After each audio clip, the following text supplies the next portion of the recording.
શિયાળાની શરૂઆત થઈ ગઈ છે અને શિયાળાની શરૂઆતની સાથે સાથે ચામડીની તકલીફો પણ શરૂ થવા લાગતી હોય છે. અમુકને ચામડી બહુ ખેંચાતી હોય છે, ચામડીમાં બહુ ખંજવાળ આવે છે, સ્કિન એકદમ ફાટી ગઈ છે, મારા હોઠ એકદમ ફાટી ગયા છે, હોઠ પરથી ચામડી ઉખરે છે, મોઢા પરથી કે ગરદન પરથી કે હાથમાંથી પણ ચામડી ઉખરતી હોય છે, બહુ ખંજવાળ આવે છે, સ્કિન એકદમ રફ થઈ ગઈ છે, ચહેરો એકદમ ડલ પડી ગયો છે, ચહેરાનું જે નમી હોય છે, જે મોઇશ્ચરાઇઝર હોય છે એ જતું રહ્યું છે, મારો ગ્લો જતો રહ્યો છે. આ બધી તકલીફો બધાને સતાવતી હશે. અને જેવો ચહેરાનો ગ્લો જાય, ચહેરો આપણો ડલ પડે, એવો આપણો કોન્ફિડન્સ પણ ઓછો થતો હોય છે. કારણ કે ડાયરેક્ટ ઇનડાયરેક્ટ સ્કિન એ આપણું અંદરનું રિફ્લેક્શન હોય છે કે જેનાથી આપણે આપણો કોન્ફિડન્સ ગેઇન કરતા હોય છે. તો મિત્રો, શું તમારે પણ તમારો શિયાળામાં ગ્લો જાળવી રાખવો છે, સ્કિન એકદમ હાઇડ્રેટિંગ અને મોઇસ્ટ રાખવી છે, તો એના માટે આજનો વિડીયો ધ્યાનથી જોજો. કારણ કે આજે હું એવા 5 સ્ટેપની વાત કરવાની છું કે જેની મદદથી શિયાળામાં પણ તમારી સ્કિન એકદમ હેલ્ધી, હાઇડ્રેટિંગ અને મોઇસ્ટ રહેશે. જો તમે આ વસ્તુ યુઝ કરશો ને તો બધા તમને પણ પૂછશે કે શું કરો છો કે જેના લીધે ત્યારે તમારી સ્કિન એકદમ ગ્લોઈંગ અને હેલ્ધી હોય છે. મને પણ કરે તો હું પણ એ વસ્તુ કરું. માટે જો તમે આ વસ્તુ કરવા માંગતા હોય તો ધ્યાનથી જોવો. તો વિડીયોની શરૂઆત કરીએ. નમસ્કાર મિત્રો, હું ડોક્ટર દીપાલી ધાકેચા. સ્વાગત છે તમારું મારી યુટ્યુબ ચેનલમાં. શિયાળાની શરૂઆતમાં સૌથી વધારે કેર ડ્રાય અને કોમ્બિનેશન અને સેન્સિટિવ સ્કિન વાળા જે હોય એને કરવાની હોય છે. કારણ કે આ સ્કિન વાળાને શિયાળામાં સૌથી વધારે તકલીફ થતી હોય છે. એ લોકોને ચામડી ખેંચાવી, ચામડી ફાટી જવી, હોઠ ફાટી જવા, ચહેરો ડલ પડી જવો, આ બધી તકલીફો વધારે થતી હોય છે.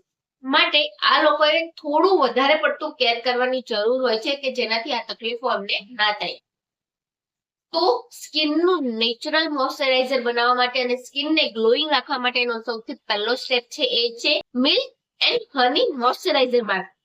આ બંને વસ્તુ ઘરમાં આસાનીથી મળી રહે છે ને એકદમ નેચરલ એજન્ટ છે જે એકદમ નેચરલ મોઇશ્ચરાઇઝનું કામ કરે છે.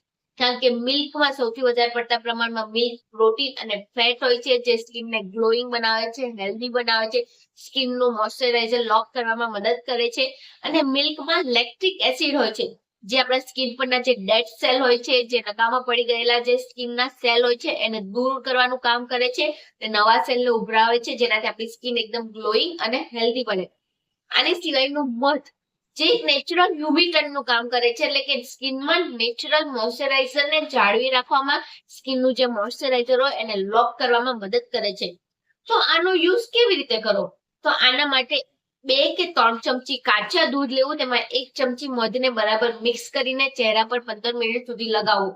જે 15 મિનિટ થાય એટલે થોડુંક સુકાઈ જાય પછી ચહેરાને ધીમા હાથે મસાજ કરવું અને પછી ગરમ હલકા પાણીથી ચહેરો ધોઈ દેવો. આ તમે કરો. આના પછી તમે જે પણ મોઇશ્ચરાઇઝર યુઝ કરતા હોય એ તમે લગાવી દેવું કે જેનાથી તમે જે વસ્તુ યુઝ કરી છે તેનું મોઇશ્ચરાઇઝર સ્કિનમાં લોક રહે ને સ્કિનનો જે ડલ છે, જે ખેંચાય છે, જે ચામડીમાં ખંજવાળ આવે છે, એ બધી તકલીફો તમને તરત જ દૂર થાય. તમે આવું ડેઈલી પણ કરી શકો છો. તમે આવું અઠવાડિયું કરશો ત્યાં જ તમને ફરક દેખાશે કે તમારી સ્કિનમાં જે ડલ છે એ ઓછું થતું ગયું છે અને સ્કિન ગ્લોઈંગ બનતી જતી હોય છે. તો હવે આગળ વધીએ અને નેક્સ્ટ બીજો સ્ટેપ છે એ છે કોકોનટ ઓઇલ ઓવરનાઇટ ટ્રીટમેન્ટ. અત્યારે નાઇટ ક્રીમ લગાવવાનું પ્રચલન બહુ વધી ગયું છે કે બધા નાઇટ ક્રીમ રાતે લગાવીને સૂવે છે જે આપણા માટે સારી હોય છે. પણ અમુક સ્કિન કેર કરવામાં નાઇટ ક્રીમ લગાવવી ના જોઈએ. કારણ કે જ્યારે તમે મેકઅપનો યુઝ કર્યો છે ત્યારે મેકઅપ રિમૂવ કર્યા વગર કોઈ દિવસ નાઇટ ક્રીમ ના લગાવવી જોઈએ. તમને ચહેરા પર કોઈ પણ જાતના પિમ્પલ છે, ખાડા પડી ગયા છે, ચહેરા પર ઇરિટેશન આવતી હોય છે, કોઈ પણ ચામડીની તકલીફ હોય ત્યારે પણ નાઇટ ક્રીમ લગાવવાનું દૂર કરવું જોઈએ. એની જગ્યાએ તમે કોકોનટ ઓઇલનો ઉપયોગ કરી શકો છો. કારણ કે કોકોનટ ઓઇલ એક નેચરલ મોઇશ્ચરાઇઝરનું કામ કરે છે જે આપણા સ્કિનનું જે મોઇશ્ચરાઇઝર હોય એને લોક કરે છે અને જે સ્કિનનો જે વધારે પડતું જે સિબમ પ્રોડક્શન હોય, આપણી સ્કિન વધારે પડતી જે ઓઇલી બનતી હોય એને પણ દૂર કરવાનું કામ કરે છે અને જે ડ્રાયનેસ હોય એને પણ ઘટાડવાનું કામ કરતું હોય છે.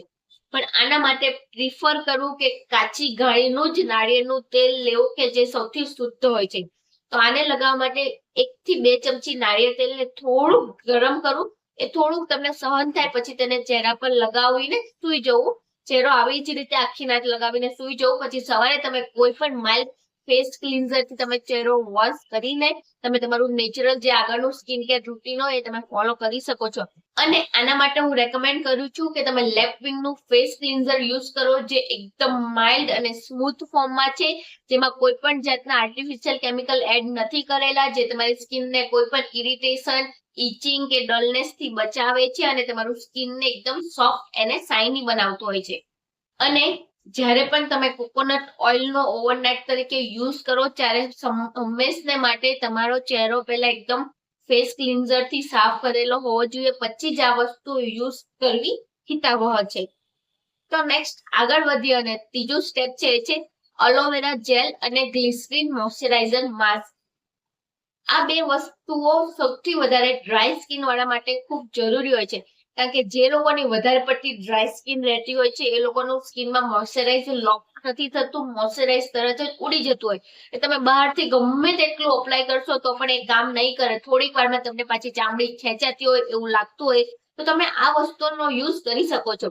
કારણ કે એલોવેરા જેલ અને ગ્લિસરીન એ બંને નેચરલ હાઇડ્રેટિંગ એજન્ટ છે, જે સ્કિનને હાઇડ્રેટ રાખવાનું કામ કરે છે અને જે સ્કિનનું જે મોઇશ્ચરાઇઝર હોય એને ડીપ લેયર થી લાવીને ઉપરના લેયર પર લાવે છે, જેનાથી આપણને ચામડી વધારે પડતી ખેંચાતી નથી.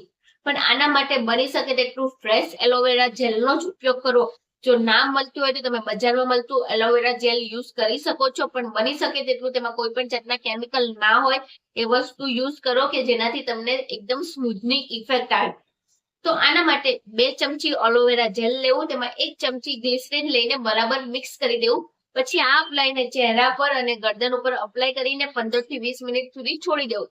પછી તમે 15 થી 20 મિનિટ પછી ચહેરો હળવા ગરમ પાણીથી ધોઈ શકો છો, કે જેનાથી તમને ઇફેક્ટ તરત જ દેખાશે. આવું તમે એકાંતરે કરી શકો છો. તમે અઠવાડિયું કરશો ત્યાં જ તમને ઇફેક્ટ દેખાશે કે સ્કિન એકદમ ગ્લોઈંગ અને હેલ્ધી બની છે, સ્કિનનું જે મોઇશ્ચરાઇઝર છે એ પણ લોક થવા લાગે છે અને આપણો ચહેરો પણ ગ્લોઈંગ બને છે. તો હવે નેક્સ્ટ આગળ વધીએ અને ચોથી સ્ટેપની વાત કરીએ, એ છે ફ્રેશ ક્રીમ એટલે કે મલાઈ મસાજ. મલાઈ એ બધાના ઘરમાં આસાનીથી મળી રહે છે અને એકદમ સિમ્પલ રેમેડી છે, કારણ કે મલાઈ એકદમ પાવરફુલ મોઇશ્ચરાઇઝર એજન્ટ છે. જેમ આપણા શિયાળામાં જેમ ભેજનું પ્રમાણ વધારે હોય, જેના લીધે આપણું જે સ્કિનનું મોઇશ્ચરાઇઝર હોય એ ઉડી જતું હોય છે, એ નથી રહેતું. તો મલાઈ છે જ્યાં મોઇશ્ચરાઇઝર હોય સ્કિનનું, એને લોક કરવામાં મદદ કરે છે અને સ્કિનનું મોઇશ્ચરાઇઝને જાળવી રાખવામાં મદદ કરતું હોય છે. કારણ કે મલાઈમાં ટ્રાઇગ્લિસરાઇડ અને ફોસ્ફોલિપિડ અને મિલ્ક પ્રોટીન રહેલું હોય છે, જ્યાં મોઇશ્ચરાઇઝને જાળવી રાખે છે, લાંબા સમય સુધી લોક કરીને રાખે છે, જેના લીધે આપણને તકલીફ ના થાય. અને આની સિવાય મલાઈમાં કેસીન અને વે પ્રોટીન રહેલું હોય છે, જે સ્કિનના જે ડાર્ક ધબ્બા હોય છે એને દૂર કરવાનું કામ કરે છે, સ્કિનને એકદમ સોફ્ટ અને પ્લમ્પી બનાવવાનું પણ કામ કરતું હોય છે.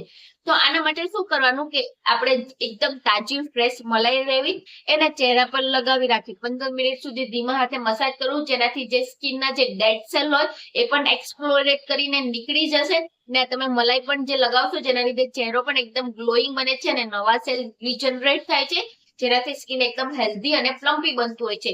તમે આવું ડેઈલી રાતે સૂતા પહેલા પણ કરી શકો છો, કે જ્યારે પણ તમને ટાઈમ મળે ત્યારે તમે સવારમાં પણ કરી શકો છો. અને જ્યારે પણ કરો ત્યારે ફ્રેશ મલાઈનો યુઝ કરો, કે જેનાથી તમને એની ઇફેક્ટ જલ્દીથી દેખાય.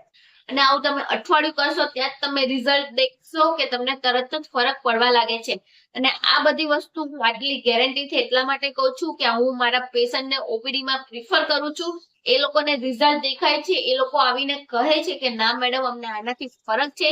એટલા માટે હું તમને આટલા કોન્ફિડન્ટલી આ વસ્તુ શેર કરી શકું છું કે આ વસ્તુનો ઉપયોગ કરો, કે જેનાથી તમારું વિન્ટરમાં સ્કિન કેર એકદમ મસ્ત રહે. તો હવે આગળ વધીએ અને 5મું સ્ટેપ છે એ છે બનાના હની માસ્ક. આ બંને વસ્તુ ખૂબ જ સ્કિન માટે સારી હોય છે, કારણ કે બનાનામાં કેલ્શિયમ, મેગ્નેશિયમ અને ફોસ્ફેટ રહેલા છે, જે આપણા સ્કિન માટે ખૂબ જ સારા હોય છે. સ્કિનના મોઇશ્ચરાઇઝને લોક કરે છે, જે ડેડ સ્કિન હોય એને દૂર કરે છે અને આપણા જે ચામડીમાં જે ખેંચાણ થતું હોય એને પણ દૂર કરવામાં મદદ કરે છે. અને જે મધ છે એ એક નેચરલ હ્યુમિડન્ટનું કામ કરે છે, એટલે કે જે સ્કિનનું જે મોઇશ્ચરાઇઝ હોય એને લોક કરવામાં આપણને મદદ કરતું હોય છે. તો આના માટે શું કરવું, એક પાકેલું કેળું લેવું, અડધું કેળું બરાબર છુંદો કરી નાખવું, પછી તેમાં મધને મિક્સ બરાબર કરીને આ પેસ્ટને તમે ચહેરા પર કે ગરદન પર કે તમને જ્યાં પણ શરીરમાં ખેંચાણ લાગતું હોય, સ્કિન વધારે પડતી ડ્રાય લાગતી હોય, તમે ત્યાં લગાવી શકો છો. એને 15 થી 20 મિનિટ સુધી રહેવા દો. પછી તમે એને મસાજ કરીને તમે એને ધોઈ શકો છો. પણ આ વસ્તુ યુઝ કર્યા પછી નેચરલ મોઇશ્ચરાઇઝર તમે જે પણ યુઝ કરતા હોય એ લગાવવાનું રાખો કે જેનાથી તમને વધારે પડતું ખેંચાણ ના થાય અને જે વસ્તુ યુઝ કરી છે એનું મોઇશ્ચરાઇઝ સ્કિનમાં લોક રહે. તો મિત્રો આ છે એવા 5 સ્ટેપ કે જેની મદદથી તમે વિન્ટરમાં તમારું સ્કિન કેર રૂટીન એકદમ મસ્ત કરી શકો છો અને તમારી સ્કિન એકદમ સોફ્ટ, ગ્લોઈંગ અને પ્લમ્પી પણ બને છે. આની સિવાય તમે લેપવિંગ નું વિટામિન સી સિરમ પણ યુઝ કરી શકો છો જે સ્કિન માટે ખૂબ જ સારું હોય છે, જે સ્કિનના જે ડાઘા છે, પિમ્પલ છે એને અઠવાડિયામાં દૂર કરે છે. કારણ કે આ વસ્તુ મેં પણ ખુદ યુઝ કરી છે માટે હું તમને આટલા કોન્ફિડન્ટલી શેર કરું છું. અને આમાં વિટામિન સી અને નિયાસિનામાઇડ રહેલું છે જે આપણા સ્કિન માટે ખૂબ જ સારું હોય છે, જે સ્કિનને એકદમ હેલ્ધી બનાવતું હોય છે. તો આઈ હોપ સો તમે આ વિડીયો સમજી ગયા હશો કે આ વસ્તુને કઈ રીતે યુઝ કરવી અને એનો કઈ રીતે ઉપયોગ કરીને તમે તમારી સ્કિનને એકદમ હેલ્ધી અને પ્લમ્પી બનાવો.